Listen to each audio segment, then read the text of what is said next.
आज हम real analysis के अंदर कॉन्टिन्यूस फंक्शन को स्टडी करेंगे। तो इसकी डेफिनेशन कर लेते हैं।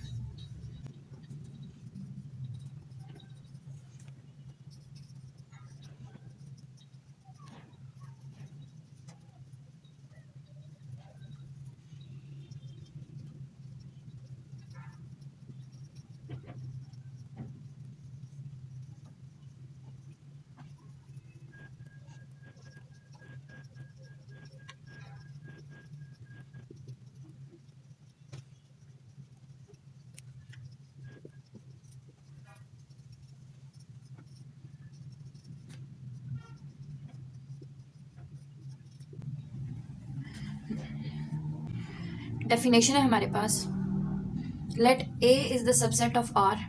हमारे पास कोई एक रियल लाइन है, ठीक है, उसमें से हमने एक सबसेट ले लिया A. Let A is the subset of are.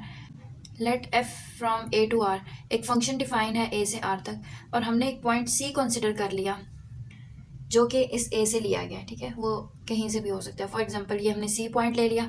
We say that F is continuous at C. हम इसकी कॉन्टीन्यूटी एट सी चेक कर रहे हैं, एक पॉइंट के ऊपर हम इसकी कॉन्टीन्यूटी चेक कर रहे हैं, इसलिए हम कह रहे हैं we say that F is continuous at c if given any number epsilon greater than zero. अगर कोई भी हमारे पास एक एप्सिलॉन नंबर है जो कि पॉजिटिव है, ठीक है, एप्सिलॉन हमें पता है ना, जीरो से बड़ा होता है, लीस्ट पॉजिटिव नंबर है हमारे पास एप्सिलॉन, तकरीबन 0.001 या इससे भी छोटा नंबर हमारे पास लीस्ट पॉजिटिव नंबर होता है epsilon. There exist del greater than zero. हमारे पास हर एप्सिलॉन के कॉरिस्पॉन्डिंग एक डेल्टा एग्जिस्ट करेगा, ये भी लीस्ट पॉजिटिव नंबर है। Such that if x is any point of a satisfying x minus c is less than delta, then f of x minus F of c is less than delta. हमने real number में से एक subset लिया ए, और एक हमने point C consider किया उस सबसेट में से, और एक हमने पॉइंट एक्स कंसिडर किया, ये भी हमने ए से ही लिया। सबसेट के अंदर से हमने दो पॉइंट ले लिए, एक सी ले लिया और एक एक्स ले लिया। हम इसकी कॉन्टीन्यूटी एट सी चेक करना चाह रहे हैं, तो अगर ये कंडीशन सेटिस्फाई हो जाती है ना, f of x minus F of c is less than epsilon, तो हमारे पास फंक्शन कॉन्टीन्यूस प्रूव हो जाएगा। तो इसको हम ग्राफ की हेल्प से समझते हैं। फॉर एग्जांपल ये हमारे पास एक ग्राफ है, ठीक है, और ये हम कंसिडर कर लेते हैं यहाँ पे एक पॉइंट है जिसको हम नाम दे रहे हैं एफ ऑफ एक्स।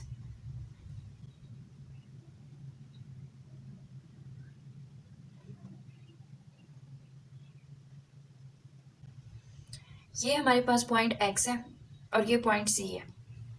इसी तरह ये हमारे पास पॉइंट एफ ऑफ एक्स है और यहाँ पे भी जो पॉइंट है ये होगा एफ ऑफ सी। ठीक हो गया। अब हमने कहा कि एक्स माइनस सी, पहले ये कंडीशन सेटिस्फाई होगी तो फिर हमारे पास ये कंडीशन सेटिस्फाई होगी। ये बेसिकली हमें अगर कॉन्टीन्यूटी चेक करने के लिए बोला जाए रियल एनालिसिस के अंदर, तो हमने ये कंडीशन सेटिस्फाई करानी है। देखिए जैसे जैसे एक्स, हम चाह रहे हैं कि ये जो एफ ऑफ एक्स है ये एफ ऑफ सी के करीब जाए। जैसे जैसे ये एक्स सी के करीब होता चला जाएगा और करीब होने के बाद जो डिफरेंस रह जाएगा उसको हम डेल्टा कह रहे हैं, और इसी तरह जब F of X F of C के करीब होता चला जाएगा तो यहाँ करीब आने के बाद जो डिफरेंस रह जाएगा वो है एप्सिलॉन। इसीलिए हमने कहा था कि हर एप्सिलॉन के कॉरिस्पॉन्डिंग एक डेल एग्जिस्ट करेगा। जैसे जैसे एक्स सी के करीब होता जाएगा, जैसे जैसे एक्स सी को अप्रोच करेगा, वैसे वैसे F of X F of C को अप्रोच करेगा। और कॉन्टीन्यूटी चेक करने के लिए हमारे पास ये कंडीशन होल्ड होनी चाहिए। अब हम इससे रिलेटेड एक एग्जांपल करते हैं, उससे मजीद क्लियर हो जाएगा। एग्जांपल में हमने एक पीस वाइज फंक्शन लिया है। इसमें हमारे पास जब एक्स लेस देन जीरो होगा तो ये फंक्शन होगा, जब x is equal to zero होगा तो ये फंक्शन आएगा, जब एक्स ग्रेटर देन जीरो होगा तो ये फंक्शन आएगा। हमें कहा जा रहा है कि इसको प्रूव करें, ये जो पीस वाइज फंक्शन है कि ये कंटिन्यूस है at x is equal to zero. इसमें फर्स्ट केस डिस्कस करते हैं, केस वन। केस वन में जैसे कि हमने पहले डेफिनेशन में डिस्कस किया कि हमारे पास एप्सिलॉन और डेल्टा के बगैर कॉन्टीन्यूटी प्रूव ही नहीं होगी, तो इसलिए सबसे पहले हम लेट करते हैं कि हमें एक्स पे कॉन्टीन्यूटी चेक करने के लिए बोला गया ना। If x is less than zero, पहले मैं लेस वाला केस ले रही हूँ, पहले मैं इस केस को कंसिडर कर रही हूँ। If x is less than zero then f of x is equals to 1 minus 2x, यानी जब x लेस देन जीरो है उस टाइम हमारे पास ये फंक्शन होगा। Given epsilon greater than zero, there exist delta which is greater than 0 such that, definition में हमने पढ़ा था कि जैसे जैसे एक्स सी के करीब होता चला जाएगा वैसे वैसे F of X F of C के करीब होता चला जाएगा, और जो जब एक्स सी के करीब हो जाएगा और उस डिफरेंस को, जो डिफरेंस रह जाएगा उसको हमने डेल्टा का नाम दिया था, और एफ ऑफ एक्स जब एफ ऑफ सी के करीब हो रहा था तो उसके करीब जाने के बाद जो हमारे पास डिफरेंस रह जाना था उसको हमने एप्सिलॉन का नाम दिया था। हमें कॉन्टीन्यूस फंक्शन की जो डेफिनेशन होती है f of x minus F of c is less than epsilon, हमें इसे एप्सिलॉन से लेस प्रूव करने के लिए डेल्टा की ज़रूरत पड़ती है एप्सिलॉन निकालने के लिए। तो इसलिए हमारे पास हो जाएगा F of x minus F of, अब देखिए सी हमारे पास 0 गिवन है ना, कि इस पे चेक करें तो मैं direct f of c minus F of 0 put कर देती हूँ इज इक्वल्स टू, अब देखिए एफ ऑफ एक्स हमारे पास क्या है, अब हम लेस वाला केस डिस्कस कर रहे हैं। एफ ऑफ एक्स जब एक्स लेस देन 0 है तो ये चीज़ है, तो सिंपली मैं इसकी वैल्यू लिख रही हूँ 1 minus 2x minus F of 0, जब फंक्शन 0 होगा उस टाइम वैल्यू क्या है 1, तो -1 वेन एवर एक्स माइनस 0, सी हमारे पास 0 है ना जिस पे कॉन्टीन्यूटी चेक करनी है, इज लेस देन डेल्टा। ठीक हो गया, देखिए ये पॉजिटिव नेगेटिव कैंसिल हो जाएंगे और ये हमारे पास यहाँ से 2x रह जाएगा, 2x मॉड ख़त्म करेंगे तो पॉजिटिव हो जाएगा, 2 बाहर आ जाएगा और x एज इट इज़ रहेगा। अब हमने इसका रिलेशन डिफाइन कराना है एप्सिलॉन के साथ, तो इसको हमें लेस प्रूव करना पड़ेगा, ये लेस है। अब देखिए हमारे पास यहाँ से क्या बचा, mod of x is less than delta. अब हम डेल्टा से एप्सिलॉन की वैल्यू निकालेंगे, del is equals to epsilon by 2। हमारे पास यहाँ पे अगर 3 होगा 3 लिख देंगे, अगर यहाँ पे 4 होता तो एप्सिलॉन बाय 4। ये हमने इसलिए लिखा है ताकि ये चीज़ कैंसिल हो जाए और हमारे पास सिर्फ एंड पे एप्सिलॉन बचे, ये हो जाएगा 2x। अब देखें ये जो मॉड ऑफ एक्स है ये लेस है डेल्टा से, और डेल्टा किसके इक्वल है एप्सिलॉन बाय 2 के, तो हमारे पास ये चीज़ इससे लेस है लेकिन ये इसके इक्वल है, तो हम इसको लिख सकते हैं 2 की जगह पे 2 लिखेंगे, सिर्फ मैं मॉड ऑफ एक्स की वैल्यू पुट कर रही हूँ। ठीक है, मॉड ऑफ एक्स किसके इक्वल हो जाएगा एप्सिलॉन बाय 2 के, तो इसकी जगह पे मैं एप्सिलॉन बाय 2 पुट कर रही हूँ। ठीक है, ये 2 और 2 कट जाएगा, ये 2 मैंने ये वाला 2 यहाँ पे लिखा है, मॉड ऑफ एक्स की जगह पे मैंने सिंपल इसकी ये वैल्यू लिखी है। ठीक हो गया, अब हमारे पास ये एप्सिलॉन से लेस हो गया ना, 2 mod of x is less than epsilon. ठीक है, और हमारे पास ये कंडीशन क्या थी, f of x minus F of c is less than epsilon, तो ये कंडीशन केस 1 में कंडीशन प्रूव हो चुकी है, f of x minus F of 0 is less than epsilon. ठीक है, एफ ऑफ एक्स माइनस 0 इस चीज़ के इक्वल था तो इसको मैंने वापस इसके इक्वल रख के, और ये एप्सिलॉन से लेस था तो लेस देन एप्सिलॉन कर दिया।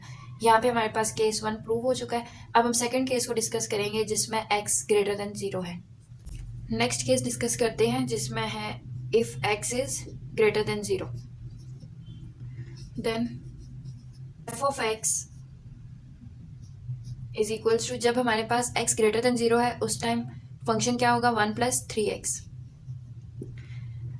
और फिर वही by definition given epsilon greater than 0 there exist delta greater than 0 such that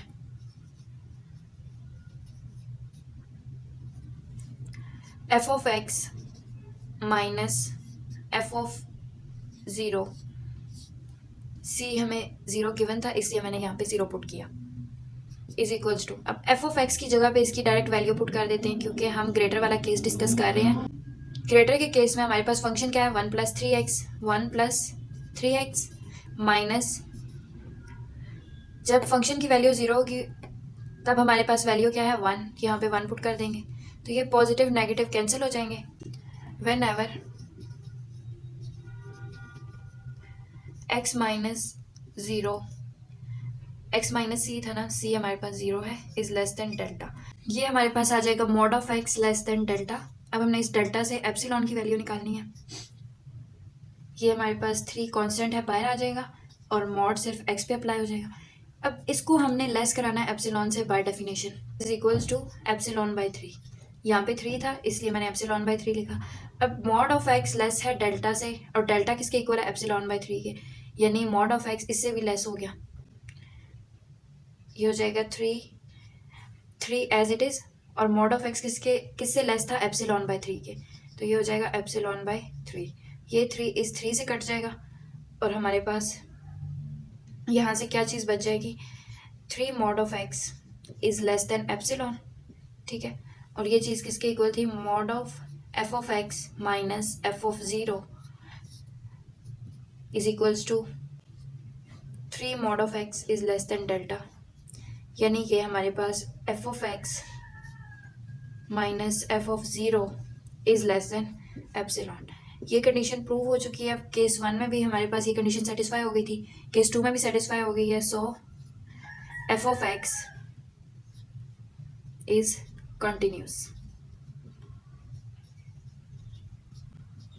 हमने दोनों केसेस को डिस्कस किया, दोनों केसेस में हमारे पास ये relation less than epsilon prove हो गया था, इसलिए हम एंड पे कह सकते हैं कि फंक्शन जो कि हमें गिवन था एफ ऑफ एक्स, ये कंटिन्यूस प्रूव हो चुका है at x is equals to 0।